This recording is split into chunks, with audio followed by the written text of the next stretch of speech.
उत्तराखंड में फिर दागदार हुई खाकी। अश्लील ऑडियो वायरल होने पर पंतनगर का इश्कबाज एसएचओ हुआ निलंबित। रुद्रपुर में युवती से अश्लील बातचीत का ऑडियो वायरल होने के मामले में पंतनगर थाने के प्रभारी निरीक्षक राजेंद्र सिंह डांगी नप गए। एसएसपी ने रिपोर्ट पर कार्रवाई करते हुए डांगी को निलंबित कर दिया। उन्होंने मामले की जांच के आदेश दिए हैं। आपको बता दें कि बृहस्पतिवार को किच्छा विधायक तिलकराज बेहड़ ने पंतनगर एसएचओ पर युवती से अश्लील बातें पर दबाव में लेने का आरोप लगाते हुए डीजीपी से शिकायत की थी। बताया था कि दो पक्षों में हुए विवाद के मामले में पुलिस ने एक पक्ष पर कार्रवाई की थी। जिस पक्ष पर कार्रवाई हुई थी युवती उसी पक्ष की थी। वो दूसरे पक्ष पर केस दर्ज कराने की मांग उठा रही थी और इसको लेकर ही वो एसएचओ के संपर्क में आई थी। वायरल ऑडियो में थाना अध्यक्ष युवती से कार्रवाई के नाम पर अनैतिक डिमांड कर रहे हैं। वही अभी गए थे ना, मतलब कपड़े वपड़े देने। अच्छा, रुद्रपुर। हाँ, अच्छा, अभी दे के आ रही, मतलब वहीं से।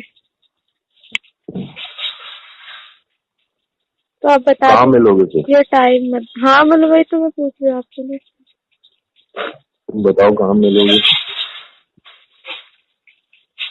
यहाँ बड़ी मार्केट में एक कार्यालय है। आप मतलब मेरे पापा को मिला है ना वो कार्यालय, जैसे अध्यक्ष है वो, तो शायद अध्यक्ष अध्यक्ष मुझे सही आइडिया नहीं है, लेकिन मैंने ऐसे सुना था। पेपर में भी आया था एक बार नाम पापा का ना मेरे। अच्छा, हाँ, तो मैंने तो बड़ी मार्केट में तो सब देखेंगे यार। देखो शाम के टाइम पे ना, अभी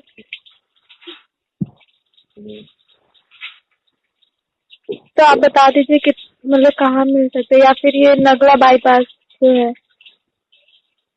हाँ, अपनी गाड़ी में बैठ जाएंगे। हाँ, नगला बाईपास भी है मतलब। गाड़ी में बैठ जाएंगे। मामले की जांच कर रही एएसपी निहारिका तोमर ने पीड़िता के बयान दर्ज किए थे। पीड़िता ने माना था कि ये 1 साल पुराना ऑडियो है। Bureau report nation one.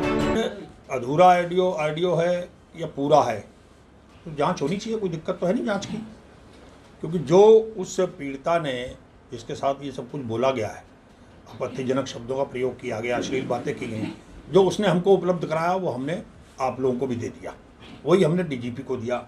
हमारा उसमें कोई किसी तरह का भी दूर दूर तक कोई छेड़खानी का कोई इरादा नहीं। हमने जो हमको उन्होंने दिया, हमारे बेटे के फ़ोन पर दिया, वो हमने डीजीपी को सौंप दिया। बात यह है कि क्यों नहीं अभी तक सस्पेंड किया गया, क्यों नहीं उसके खिलाफ एफआईआर दर्ज हुई। देश के अंदर 10-10 साल पुराने मामले अगर किसी महिला ने, पीड़ित व्यक्ति ने उठाए हैं, महिला ने, तो उसके खिलाफ भी तब भी कार्रवाई हुई है, एफआईआर दर्ज हुई है। एक नहीं, 10 मामले हैं। ये तो 1 ही साल पुराना है।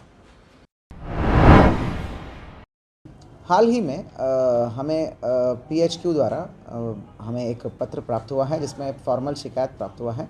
साथ ही एक ऑडियो आया है। ऑडियो का एक छोटा सा पार्ट आया है, पूर्ण ऑडियो नहीं कहेंगे, ऑडियो का छोटा पार्ट आया है। परंतु उस ऑडियो में प्रथम दृष्टया यह दिख रहा है कि हमारा थानाध्यक्ष पंतनगर का एक ऑडियो क्लिपिंग है। उसमें एक अभियुक्त महिला जिसके ऊपर 306 का मुकदमा दर्ज है, उस महिला और थानाध्यक्ष के बीच में कन्वर्जेशन आ रहा है। उस कन्वर्जेशन में ही is asking for some different अश्लील बातें वगैरह की, और ही इज़ आस्किंग सम अश्लील बातें जिसमें किस का बात हो रहा है। तो इस प्रकार की जो हरकत है, तो उसके पीछे और आगे का ऑडियो जो है मतलब अवेलेबल नहीं है। तो परंतु ये घटना बहुत ही सीरियस है। भले ही वो अभियुक्त क्यों ना हो, अभियुक्त है, नामजद अभियुक्त है 306 में। उनके परिवार वाले सारे जेल चले जा चुके थे उस समय, और घटना 1 साल पुरानी के है। ये ऑडियो भी 1 साल पुराना ऑडियो है और अब वायरल हुआ है या अब सामने लाया गया है। बट ऑल दिस अपने एक जगह।